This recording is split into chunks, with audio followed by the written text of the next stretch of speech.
Hello, and welcome to the TA webinar, eBooks and Overview, presented by Joshua Talent. Joshua has been an ebook developer since 2002. He is an acknowledged expert on the Kindle and EPUB formats, and his book, Kindle Formatting, The Complete Guide, has been appraised as the most thorough explanation of the Kindle format available. Joshua founded eBook Architects, his ebook design and consulting business, in 2008, providing services to both publishers and authors with a focus on complex projects and enhanced ebooks. He regularly teaches at conferences and workshops about building and designing ebooks, and he is a vocal advocate for accessible, well-designed ebooks. He can be found online at www.ebookarchitects.com and on Twitter at jtalent or at ebookarchitects.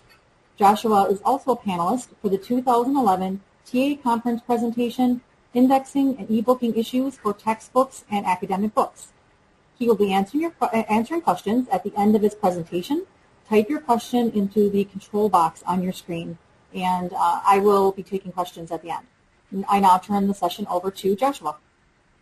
All right. Thank you very much. So can everybody hear me okay? Yep, I can hear you. Very good. All right. So we're going to launch right in here. I just wanted to jump in and say thank you very much for the opportunity. I'm really looking forward to speaking at the TA conference coming up, and I hope that all of you who are here in the session are also going to be there as well. So first of all, just a little bit of an introduction about myself. We already did that, and so the purpose of this session is to go through an overview of the ebook world. We're going to talk about the most popular devices and formats and the most popular retailers that are out there. Kind of give you a good overview of how things work. Whether you're an author or publisher, whether you're however you're working inside the ebook world or how you're trying to approach it. Hopefully this will give you enough of an introduction to make you feel comfortable talking to other people about it and starting your own processes and getting into the beginnings of your of engaging the world that's changing very rapidly. So start off here with some ebook formats. There are basically two ebook formats on the market. There's the Kindle format and the EPUB format. Now Kindle is Amazon only. EPUB is actually used by all the other retailers. And there's some older formats that we'll kind of briefly touch on as well. But basically, these two formats are the two that are most used across the ebook landscape. So talking about Kindle first, Amazon has this very unique format. It's been around since the late 90s. It's actually was created by a company called Moby Pocket back in the late 90s, and was one of the most popular ebook formats back then among early adopters, people who had ebooks on their PDAs. This is before smartphones. This is way back in the Palm Pilot days. So there were some people who were actually buying ebooks and reading ebooks back then. Behind the scenes, the Kindle format, the Moby Pocket format, is just HTML3. It's really, really basic HTML. It hasn't really changed that much in the last 10 years. There are some proprietary code pieces as well. It's all compiled together into a single package, and you can see sometimes on different websites you'll hear about PRC or Moby or AZW files. It's all the same thing, regardless of whether you buy a file from Amazon or somebody else. The file itself is exactly the same thing. The only difference might be how the DRM is being applied to your device, whether you have a Kindle or some other device.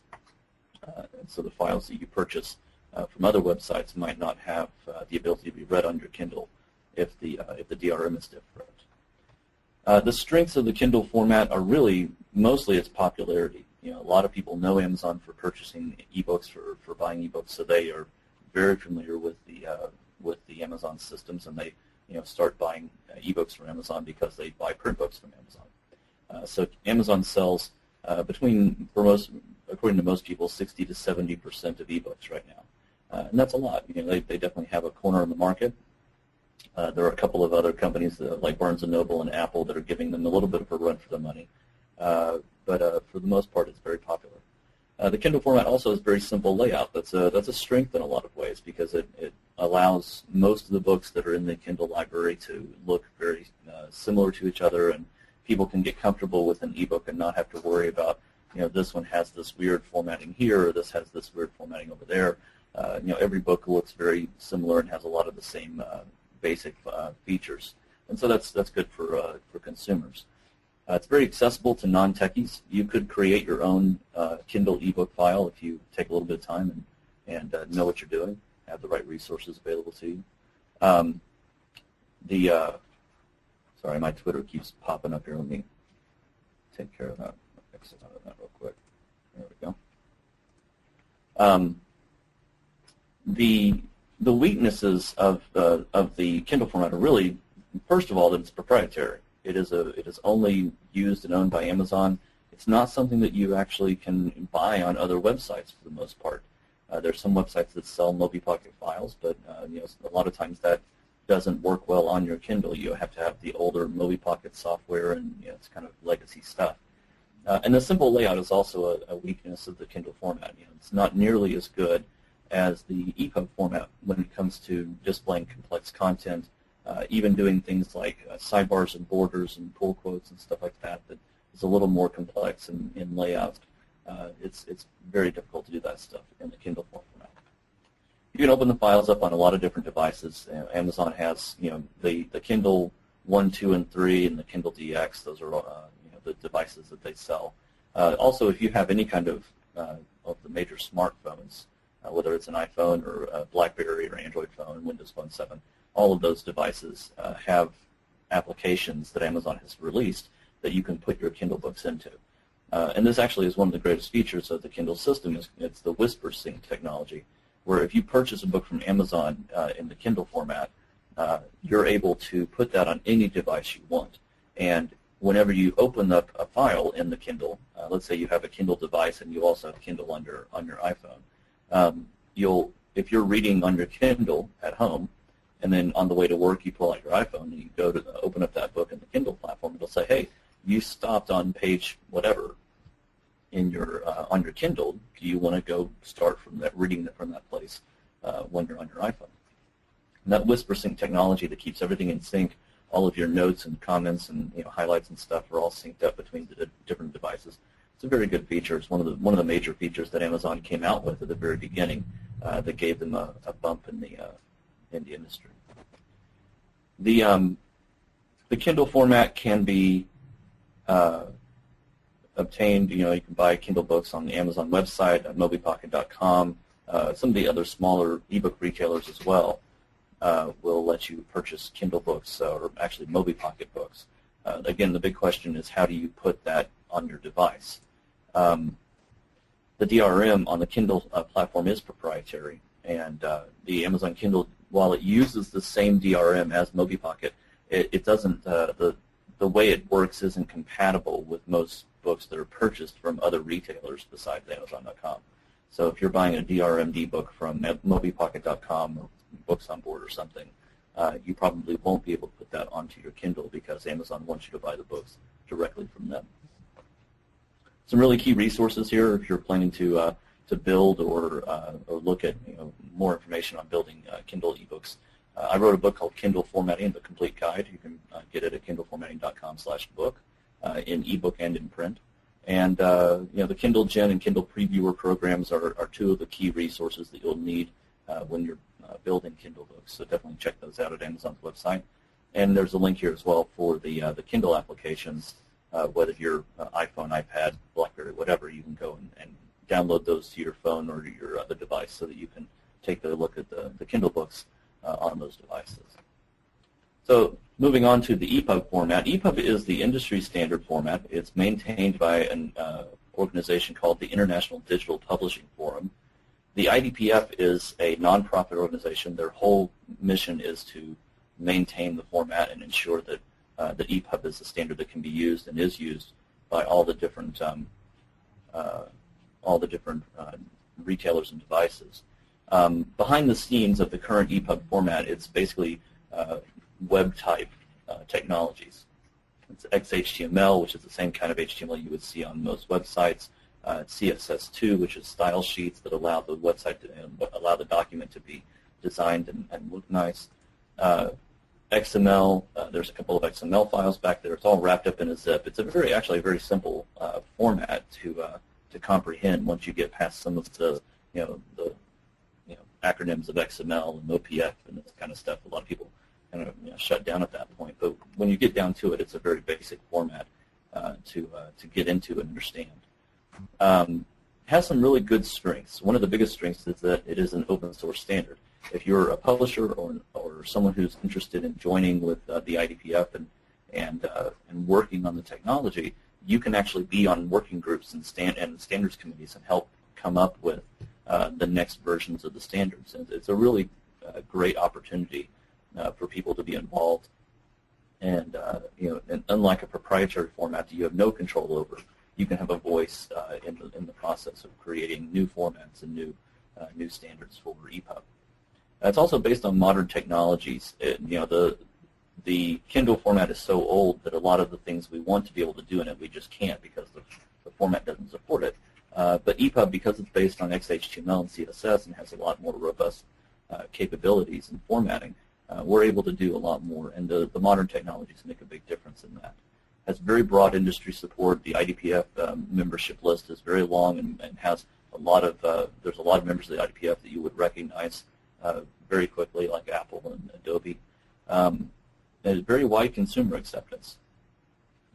Anybody who purchases an ebook besides people who buy from Amazon, you're pretty much buying in the EPUB format. If you buy books from Barnes & Noble or Sony, from Kobo, most of the other retailers are using EPUB, so it's very easy for people to see that it is a very good standard. Again, very robust formatting. You can do things like pull quotes and all these different types of drop caps and stuff like that. You can do all of that in the EPUB format. It does have some limitations, but it's definitely much better than Kindle in that way. And there's also, again, active development. We're currently, the working group is working on the next version of EPUB, EPUB 3, which we'll talk about here in just a moment, that's coming out next month, actually. The weaknesses of the format, multiple rendering engines, multiple software applications that read EPUB files. They offer different levels of support for the standards. So in some cases, your book may look completely different in one place than it does in another. And that can be a really big challenge when you're trying to build an EPUB file that can look good on any device that someone puts it on. Thankfully, we're kind of narrowing the field a little bit. We're mostly down to the majority of ebook reading systems are either using WebKit, which is the browser technology that's used on the iPad and the Android systems, or they're using the Adobe system. Adobe has its own display engine for EPUB files, and so most of the programs or devices that are out there are using one or the other, so it makes it a little bit easier for designing, but it is still kind of an issue. There's not HTML5 support yet. That's coming in EPUB 3, the next version that'll be released next month. So the newer standards. Again, there's newer technologies in the web world that are coming out all the time. Lots of things changing, and EPUB has been slower to adapt in the last couple of years than it probably should have. But that is changing quickly now. There aren't any really good development tools. A lot of the building of EPUB files that happens with publishers or design houses like us, it has to either be proprietary systems like we've built, and we build a lot of tools that help us develop ebooks here in-house, or it has to be a lot of hacking and kind of moving things around and doing things that using tools like InDesign that are not really made for really creating good ebooks, but they'll do a fair decent job if you force them to act the way they're supposed to. There's also a lot of misinformation about EPUB and how EPUB works and how the format's supposed to work, and I think that that's one of the biggest weaknesses of the EPUB format is that people don't really recognize what's going on behind the scenes. And another issue is the competing DRM standards. Because every retailer wants to have control over who reads their books, and wants people, just like Amazon, they want people to come to their website and purchase ebooks.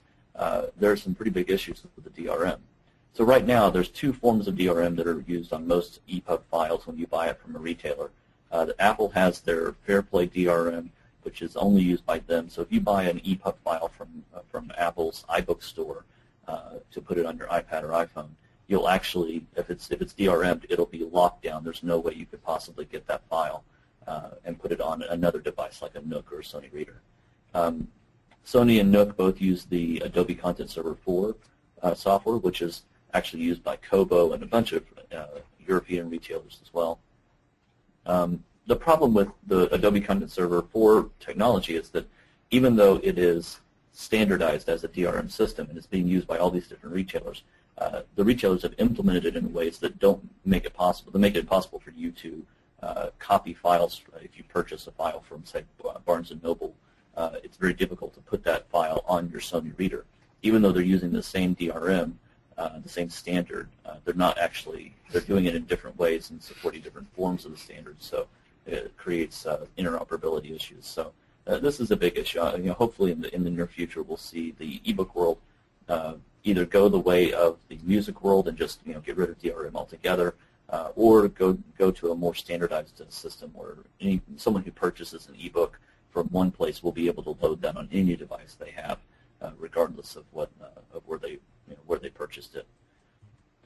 EPUB files can be created again in InDesign CS4 or CS5. I didn't put CS5 on this slide here, but basically the latest versions of InDesign will create EPUB files. They're not very good. There's lots of limitations in what they look like. So if you're going that route, it's recommended that I recommend that you come up with a workflow that includes opening up the EPUB file, fixing the issues that InDesign doesn't do properly, and then rebuilding it. A lot of the work, again, has to be done manually or with proprietary scripts that you write yourself, programs you write yourself. There is a program called Caliper. A lot of people swear by Caliper, but it's not really good for professional ebooks. It is it's good for consumers. If you're a consumer and you just want to maintain a library of ebooks, ebook files on your computer, especially if you have lots of public domain books that are not DRM'd, then it's very good, easy to use Caliper and make it. Let it help you move your files around and keep them all in one place. But it's not for professional ebooks. I don't suggest using it to develop the ebooks professionally. There's also a bunch of other tools and capabilities out there. There's one set of tools called EPUB tools, which is a bunch of Python scripts that will convert from XML formats like DocBook into EPUB. So if you're a techie and you know what all that meant, then you can go find EPUB tools on Google Code.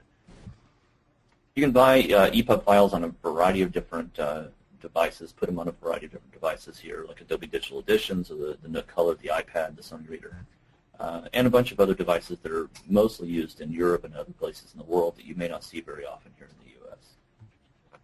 You can buy the files at the iBook Store, Apple iBook Store, the Sony Store, Barnes & Noble's Nook Store, FictionWise, All Romance, and a bunch of different places. And you'll want to check out, if you're a purchaser of ebooks, you definitely want to look at all of these and see which ones work for you. Because some of them will have more specialized or more specific lists of books or focus on different genres that you might be interested in. The key resources you should know about for EPUB format. The IDPF's website is very important, has lots of information. And if you're a publisher and you want to join the IDPF, you can go there to find out about how to do that. If you're building EPUB files and you want to create a workflow from InDesign, there was an Adobe Max tutorial session in 2009 that covers that fairly well. So you can go to that tiny URL link. And from what I understand, most of these links will also be put up on the TAA website as well, so you can go to the website and take a look at them. Adobe Digital Editions is the standard way of opening up EPUB files on either Mac or PC. So you can go and download. It's a free download from Adobe. And Adobe has a guide to best practices. It's a PDF file that kind of goes through, what they suggest when you're building EPUB files. So you can go and download that as well. EPUB 3 is the next version of the EPUB format. It will be released next month in May. It has a lot of really important changes being added and changed in the EPUB format. One of the biggest ones is oral renditions and media overlays, which basically means that an EPUB file can be linked up with narration, like if you have an audiobook and you want to have the ability for someone to listen to the book being read while they're reading it, you can actually do that linking between the two files. There's also a new navigation structure that allows for different types of navigation. We're now switching to HTML5, which is the latest version of HTML that's being used on a lot of websites and being pushed by companies like Google and Apple. Interactivity is a lot better. Your capability for possibly even doing some scripting like JavaScript like you would see on a website, to let you interact more with the content as a reader and engage things like, whether that's moving things around on the page yourself, or whether that means doing things like taking a test and getting automatic feedback on on the quiz that you took. Global language support is a big issue right now in EPUB, and it'll be fixed in EPUB 3. There's going to be a lot of countries around the world that are using EPUB that are having issues with getting Chinese and Hebrew and Arabic and things like that to work properly. But with the language support updates that are coming in EPUB 3, it's going to be a lot better. Also, accessibility. One of the biggest things we've seen in the ebook world is that people with vision impairments or people who are blind like ebooks a lot because they can have them. There's standards like the DAISY standard that have been used to make it much easier for someone with those impairments to be able to read books that they want to read. And EPUB 3 is actually going to combine DAISY and EPUB together in a way that makes a lot of sense. And accessibility is going to be a lot better for the future. I will say, just on this EPUB 3 issue, the release date for the specification is going to be in May, but we're not sure exactly how quickly it'll be adopted by the different reading systems or devices. So you may see Apple come out with an update to their iBooks platform within a month or two of May, after they get everything updated and they're actually able to support EPUB 3. And it may take some of the other retailers or like Adobe and how the Adobe system works with Barnes & Noble and Sony and stuff. It may take a little while before all of that actually works, and so maybe close to the end of the year before we actually see EPUB 3 having broad support and we start actually seeing EPUB 3 files in the wild, as they say. Lots of ebook devices out there. We're going to cover kind of a brief overview of the ones that are the most popular. Obviously, the Kindle 3 is one of the most popular, if not the most popular, ebook device on the market. It has a 6-inch screen, 120 megabytes of RAM, 4 gigs of storage. It's a really good device. It has Wi-Fi capabilities, or 3G if you're out and about a whole bunch and not able to use Wi-Fi as much. Again, you can sync your books with other devices. It's a very low-priced device, but very good quality, and it really does feel good in your hands and work really well. The Kindle DX is the large screen version of the Kindle 3. This is actually the one that you're looking at, is the Kindle DX 2, essentially. It's a good device. It has a lot of good capabilities, and I think the best approach here to using the Kindle DX is if you're in an environment where you have lots of PDFs that you need to be able to put onto things or something like that. It's a very easy way to read large screen content like that. Or if you just need a bigger screen so you can have more text on it, it's definitely a good device to have. The Barnes & Noble Nook is a very popular reader. They actually they just recently announced that they're not going to be selling this anymore as a 3G access, only as Wi-Fi. But it is an e-ink screen. It has a little LCD screen down at the bottom. Personally, I don't think this works as well as the Kindle. The navigation on that little LCD screen is a little difficult to deal with. But as far as the general overview, general specs, it is a pretty good device, and it's very, very similar to the Kindle itself. Barnes & Noble also has the Nook Color, which is pretty much the only available, broadly available in the U.S. At least, color ebook device, dedicated ebook device. Now, it runs on Android, and there's a development program that will let you, you can go in now and actually download applications onto the device, and so it runs a little bit like an Android tablet would, but at the same time, it also is not a tablet. The interface is all the Barnes & Noble system. It's very good for children's books and for magazines. So it's one of the things that Barnes & Noble's been pushing is those specific device, those specific content. It's a good device, $250 too. So it's not too difficult to warrant getting it if you're looking for a good color screen device. The Sony Pocket Edition, the PRS 350. This is the smallest of the 3 Sony devices. It's only a 5-inch screen, so it's smaller than the Kindle and Nook, and so it's very, very minimal. It's a very cheap device. But it's actually more expensive than the Kindle is. So as far as devices are concerned, all of the Sony devices are more expensive. The Sony Touch Edition, this is the kind of the mid-range version, and the same size screen as the Kindle and the Nook, and doesn't have Wi-Fi or 3G. It does have a touchscreen, but some people have concerns about the touchscreens on the Sony devices. Basically it's a decent device, but again, it's more expensive than the other two. And the Sony Daily Edition is the larger screen version. It's only 7.1 inches, but they changed the aspect ratio so it's taller, and they kind of tout this as being a good device to read if you're reading newspaper content a lot every morning or something. They tout this as a good device for that. The Kobo Reader. Kobo is a Canadian ebook retailer that's actually a subsidiary or started off by a company called Indigo, which is kind of like Amazon of Canada in a sense, that kind of company up there in Canada.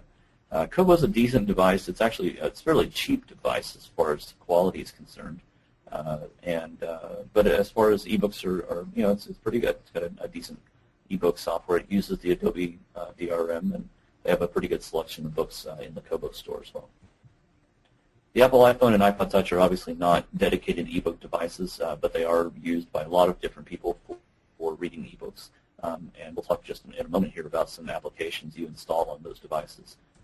The Apple iPad, again, not a dedicated device, but Apple is really pushing the iBooks platform, trying to get more people to purchase books in the EPUB format from iBooks. As far as the capabilities of EPUB, there's actually, if you're building an EPUB file for iBooks specifically, it is definitely a better, you can do a lot more functionality-wise and formatting-wise. The Android devices that are out there, you see on here the Samsung Galaxy Tab over on the left, the Motorola Droid, and the HTC Nexus 1. There's a whole bunch of Android devices. Android is actually an extremely popular software system, operating system.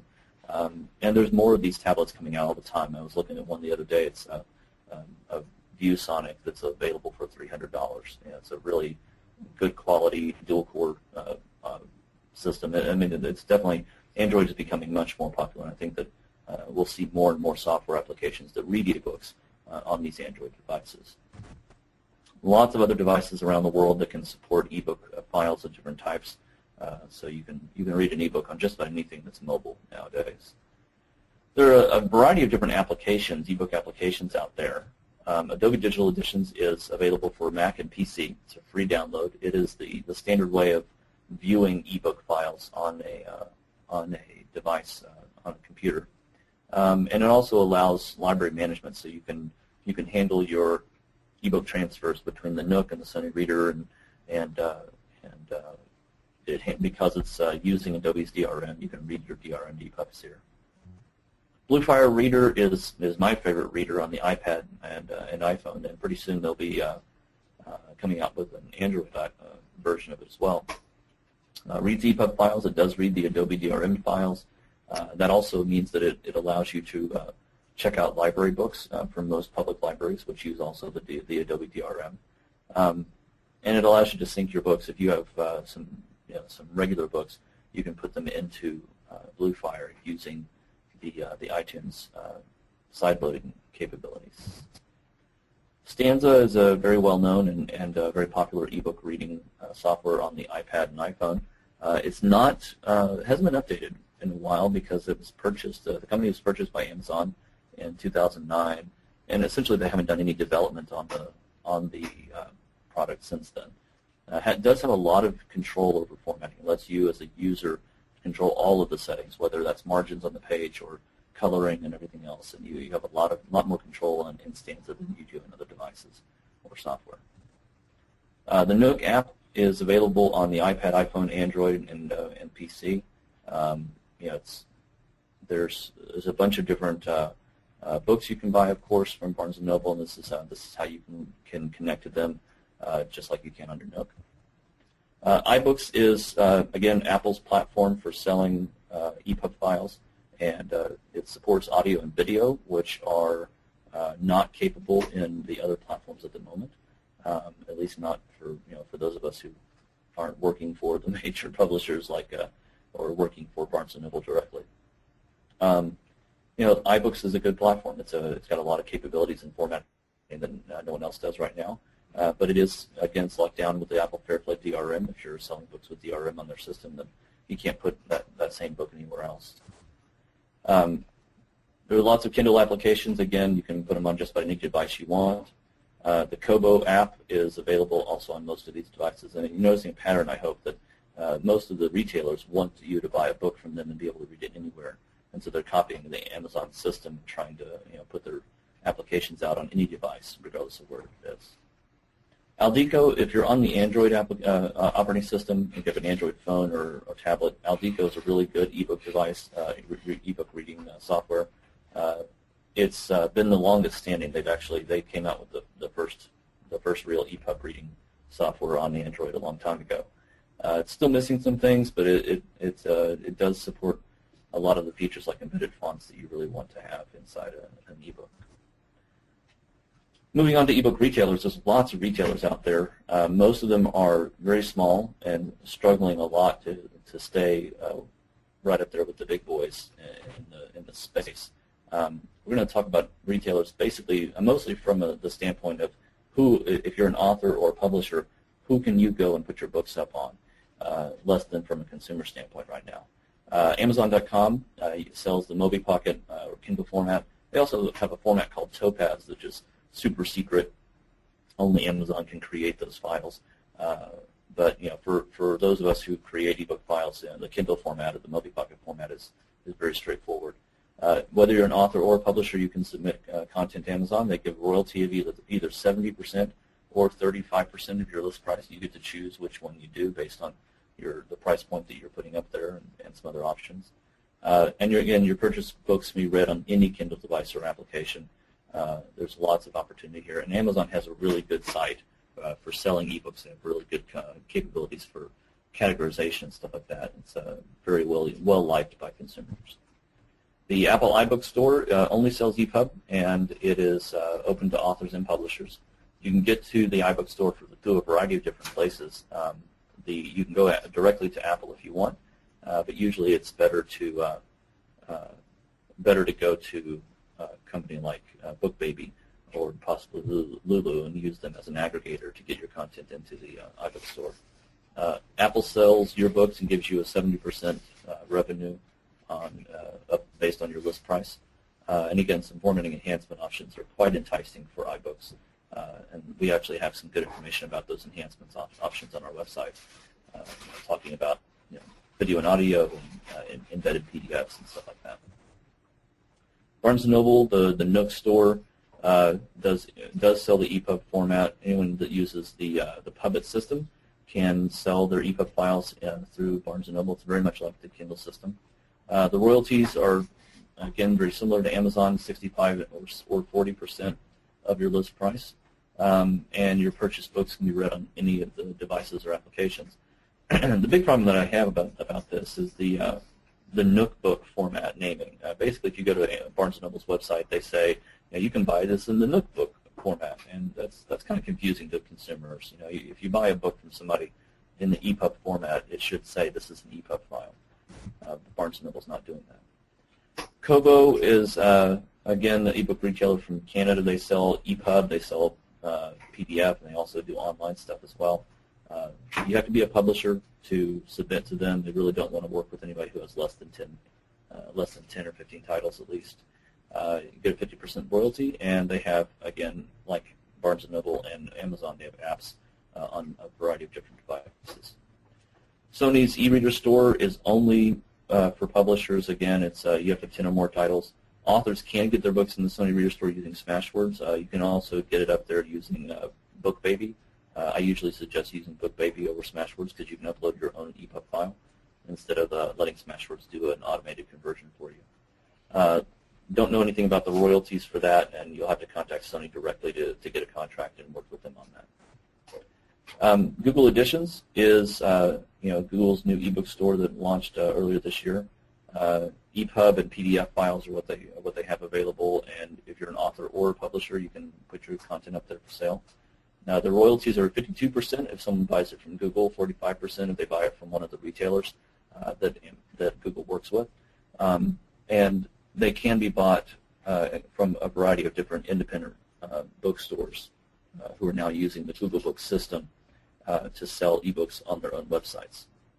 If you're familiar with PAL Books up in the Northwest U.S., that's a very common system for PALs. Books on Board is the largest independent ebook retailer. They're actually based here in Austin, Texas, with us. They're great people. They sell EPUB, PDF, a lot of the older formats and stuff as well. They are open to authors and publishers, but you do have to have at least 10 titles to work with them. The royalties they give are 50% of the list price, and they do have catalogs available in Stanza, and they accept content from Ingram and Lightning Source from that distribution system. Smashwords is an ebook retailer that has garnered a lot of interest in the last couple of years. Basically, what Smashwords does is they'll take a Word document from from you and run it through what they call the meat grinder. The meat grinder is an automated conversion process that will take your Word document, convert it into EPUB and Kindle and a variety of other formats. It can really do a number on your books, though, so you have to be really careful. If you follow the style guide and you have a fiction title, it might turn out okay, but it is definitely difficult to do, so I do suggest to people that you be very careful about using their system. They do distribution into a variety of different places like Apple, Sony, Barnes & Noble, and Kobo, but again, be aware that the quality of your book may not be as good as an EPUB that you build yourself or that you have someone else build directly. Lots of other ebook retailers out there that you can go and talk to. Most of them will only work with publishers who have a lot of books or with distribution systems like Ingram, because they don't have the capacity to handle individual authors. So that's the essence of the ebook world. Kind of covered the whole broad range here, and I think we're going to be good to talk about basically anything that you guys have. Any questions you have on ebooks, I'm happy to answer.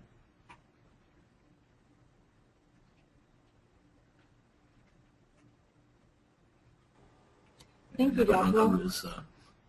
Thank you, Joshua. We do have questions. The first one is, what does DRM stand for, and what is it? DRM is Digital Rights Management. It is the way that files are locked down. If you have an electronic file, whether that's an ebook or a music file or something else, the DRM is Digital Rights Management software that maintains an encryption on that file, so that someone can't just take the file, copy it, give it to all their friends. It basically locks the file down to be used only with their software on their device. All right, thank you. The next question is, do you foresee a double screen device on which academic e-texts can be displayed, read, notated, hot linked, etc.? Will this come from big publishers or from device manufacturers, and what are the cost issues involved in this development? There are actually already some dual screen devices. The best one that I've seen is called the Entourage Edge. It has an e-ink screen on one side and an LCD screen on the other, and it is specifically geared toward the academic market, towards students. Great thing about the Entourage Edge is you can flip it around either direction. In addition to having to open up like a book, you could actually fold it backwards and then just use the LCD screen or just use the e-ink screen. And the value of e-ink is really the quality of the battery life. You actually get a lot better battery life when using e-ink. So, and then as you're reading through a book, let's say you're reading a book in class or you're reading one of your books for a class, you can tap and have an image or a video or something else like that open up on the LCD screen on the other side and play or be viewed over there. So it's definitely a lot of good interaction. It's got touchscreen capabilities with pen, so you can write annotations and stuff. There are other devices out there that do that. There's a lot of people talking about using ebooks more in the academic space, and so keep your eyes open because I think there's going to be even more of that coming out in the next year or two. For textbook ebook authors, what capabilities should we get excited about over the next several years? EPUB 3 has a lot of things coming that are going to be really good for academic marketing, for the textbook market. Interactivity inside books is really important when you're dealing with academic market, so you want to make sure that you're keeping an eye out for how JavaScript is being used and supported by the different devices and software. I would say that you want to be cautious about being too picky about formatting, even in the future. Even with EPUB 3, there are still limitations across the board about how an ebook will look and can look in a device. And so while in the academic market it's very common to spend a lot of time on print design and making sure that everything looks exactly right, it's not necessarily the same way in ebooks. The reflowable content and things like that, since it's not PDF or print, things are going to be a little different than that. But yeah, I mean, there's a lot of good things coming down the line. I think the interacting capabilities and things like that are going to be really important in that space. And also, being able to play video and audio and engage more enhanced content is also going to be a big deal. All right, next question. Do you need to purchase ISBN numbers for ebooks?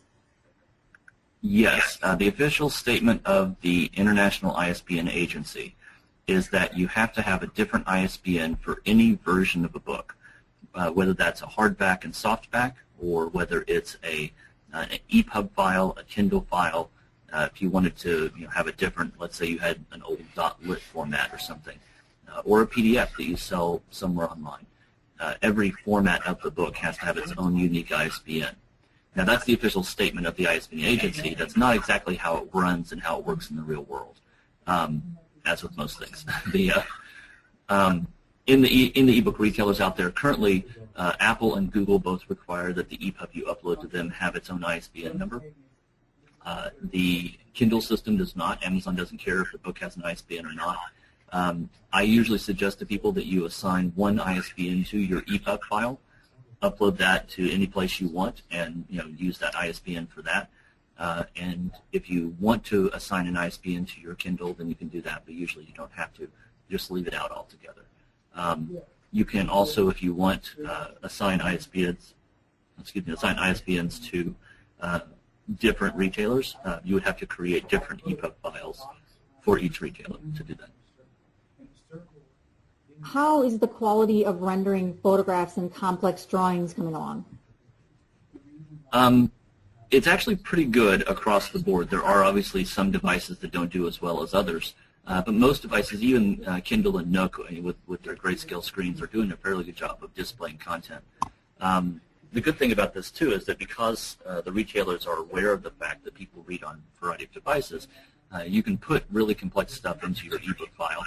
And someone can go and say, let's say they have a Kindle device, and they say, I just can't, I want to be able to read this, or I want to be able to see this drawing with its color because the color is important. They can just load it up onto their computer, or put it on their phone, or put it on an iPad, or something like that. So they can actually read it on more places than just the Kindle itself. And that's an important feature. I think that we'll see more complexity coming through. A lot of people ask about color and whether or not color can be used in ebooks, and it can. Even though the device is, the Kindle or the Nook is a black and white screen or grayscale screen, the Kindle system itself doesn't require black and white images. And actually, if you have color images or even color text, I always recommend putting that into your ebooks so that someone who's reading the book on a different device will be able to take advantage of that. Okay, if you were a textbook author, what royalty rate would you consider fair for an ebook version of the text? That depends on how you're selling your textbook. Are you self-publishing a textbook, or are you selling it to a publisher? Publisher royalty rates are all over the place right now. There's a lot of really interesting things happening in that space. A lot of concern about how much authors are getting paid by publishers, whether or not it's textbooks. I would suggest you talk to your publisher if you have a publisher and you're working with them, and find out what their royalty rates are before you start the project, and maybe make that part of your contract to ensure that you receive a larger rate. A lot of publishers are giving 25% of ebook sale royalties of ebook sales. Some are giving 50%, and again, it depends on the publisher and the plans that they have and the work that they do on stuff. What about Nook's new educational version that connects directly into Blackboard? Supports textbook and instructor needs. It is proprietary, and that's my main concern with it. You have to go through Barnes & Noble directly to get any kind of access to it. You can't create the files yourself. It's not a standard EPUB. And that causes lots of concerns for me because, when you're looking at the ebook market, you as a publisher or an author, you should have control over your own intellectual property. And I'm really concerned when people say, well, we're going to go with, we're going to let Amazon convert our book for us into Kindle. Because when it's done, Amazon does its thing, and you don't have control over that. And the same thing for Barnes & Noble. They do the same thing with the Nook Kids. If you have a children's book and you want to create a Nook Kids book, you have to give it to Barnes & Noble. And it also limits access to that. If you're an independent author or a small publisher who doesn't have a lot of resources and doesn't have those connections necessarily to Barnes & Noble or to their back end, it can create issues for you in being able to get your content out there into the systems that everybody else is trying to take access to as well. So I'm a big proponent of open systems, and I don't think that the Barnes & Noble system will ever be as open as standard EPUB device development is. All right, thank you. Do you suggest PDF for highly mathematical author-generated text? I don't suggest PDF for anything because PDF is not an ebook. That's actually a misunderstanding about the ebook world that a lot of people have is that, oh, I can just sell a PDF. Well, you could, but you can only sell a PDF on your own website. None of the major retailers are selling PDF files. They're only selling EPUB and Kindle. So if you have mathematical content, it is very difficult to get into ebook formats. Currently, because of limitations of EPUB, you basically have to put images in if you have complex mathematical equations in your book. However, that's changing. EPUB 3 that's coming out next month is going to have support for MathML, which is an XML standard that allows you to display math content as text instead of trying to put it in as an image. You can also go through and look at how other publishers have handled mathematical content with SVG and other XML-based options. I do suggest if you're in that space that you look at what Hindawi Publishers has done. Hindawi has a variety of different very complex mathematical books available for free in EPUB from their website, and they handle most of it as SVG, as scalable vector graphics, which is a very interesting XML format that is supported in EPUB and on most devices. So it's a good option. I think that Hindawi is spelled Hindawi. You can do a search for them on Google and come up with their website very easily. What should authors be aware of regarding the ongoing software upkeep required for ebooks?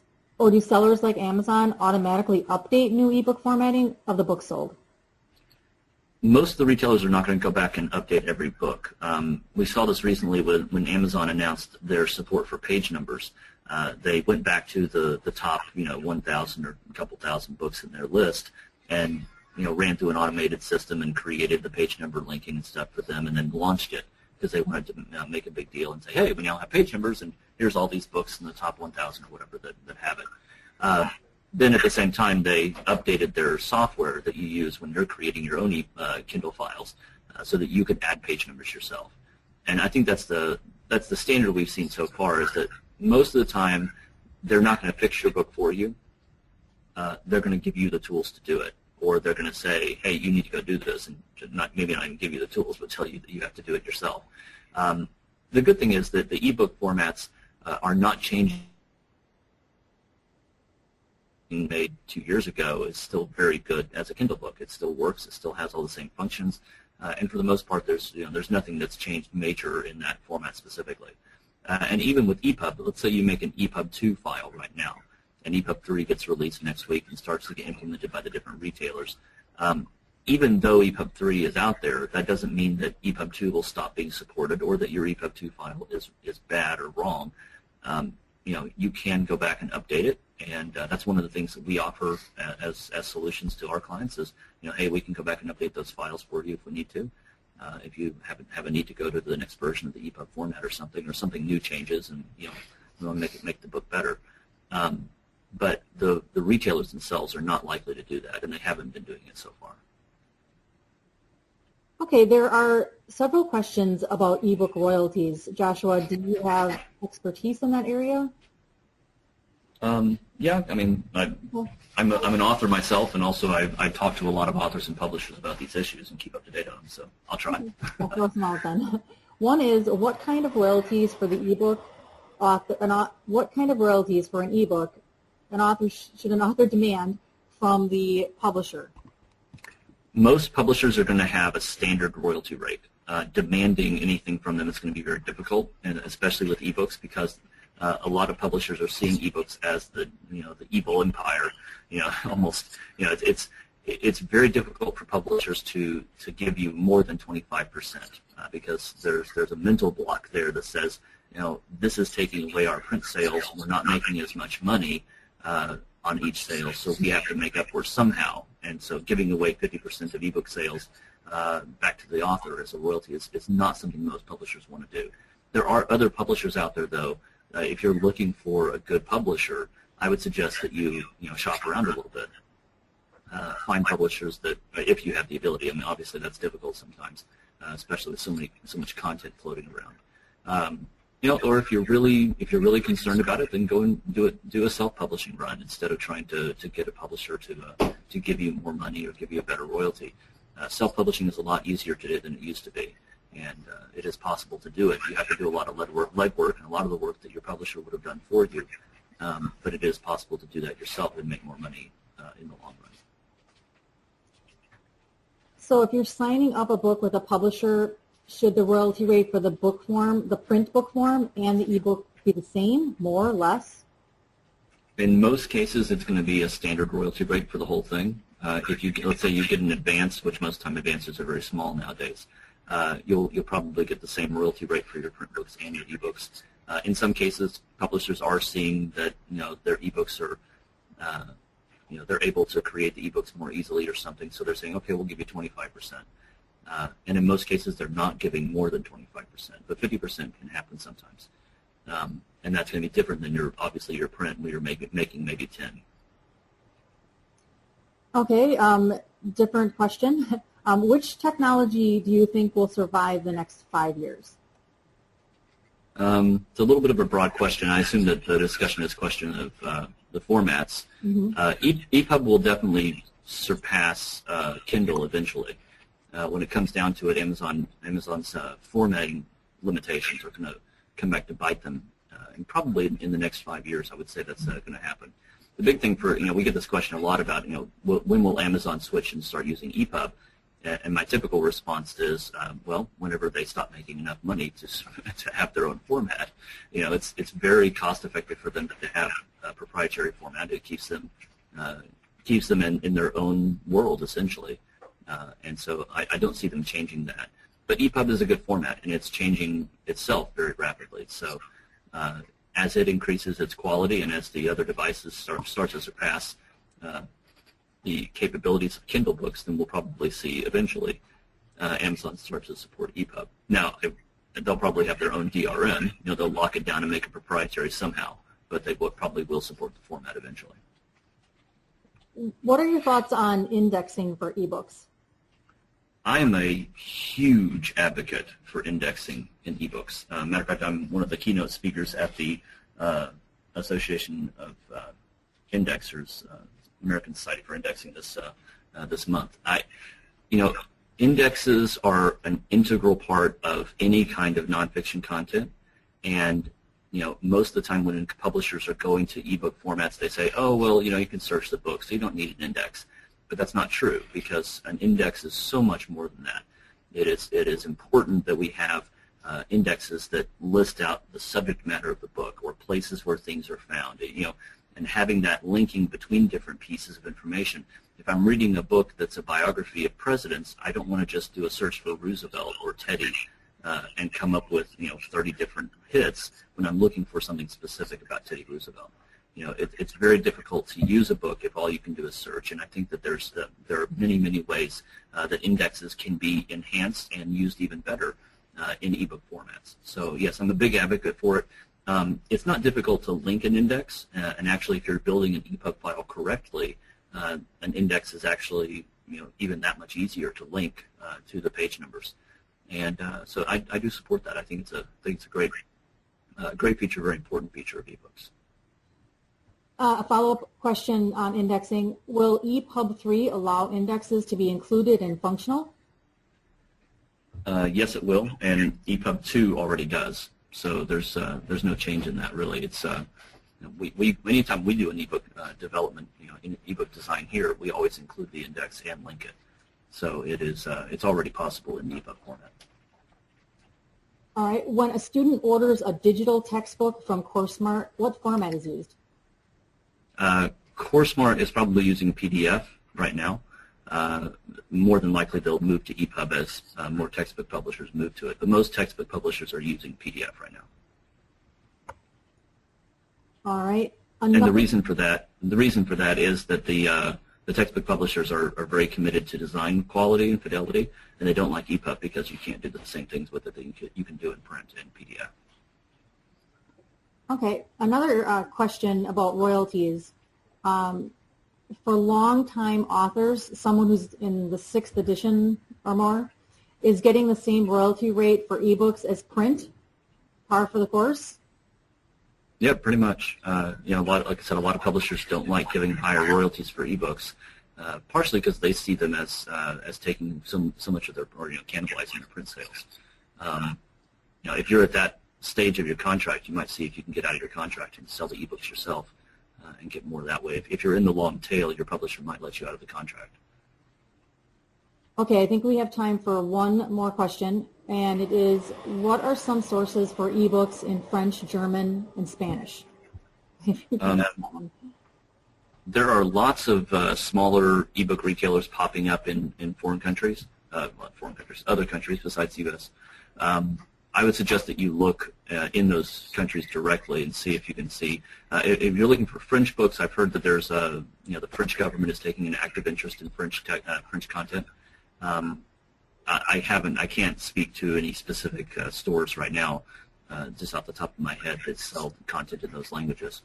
You might also check out teleread.org. Teleread is an ebook blog that's got constant content coming in and news coming in from all over the world. And regularly they'll have an article about the state of ebooks in Brazil or the state of ebooks in France or whatever, written by someone in the country who is engaged in those issues. And just to throw, since that was the last question, I'll throw in a little plug here. Every week we do, here at eBook Architects, we do a podcast called eBook Ninjas, and we cover topics and issues in the ebook world. We cover news and things that are going on in the ebook world. You can find that podcast at ebookninjas.com, or you can find it on iTunes. All right. Thank you, Joshua. I think we're out of time for today. Thank you for sharing your expertise with us, and thank you all for participating in today's webinar. You'll receive a follow-up email that includes a short survey about your experience today. Please take a moment to complete the survey. Your responses will help us improve future webinars. eBooks and Overview is an educational presentation brought to you by the Text and Academic Authors Association. For more TAA educational offerings, go to www.taaonline.net/TAA teleconferences. Goodbye, everyone. Have a great rest of the day.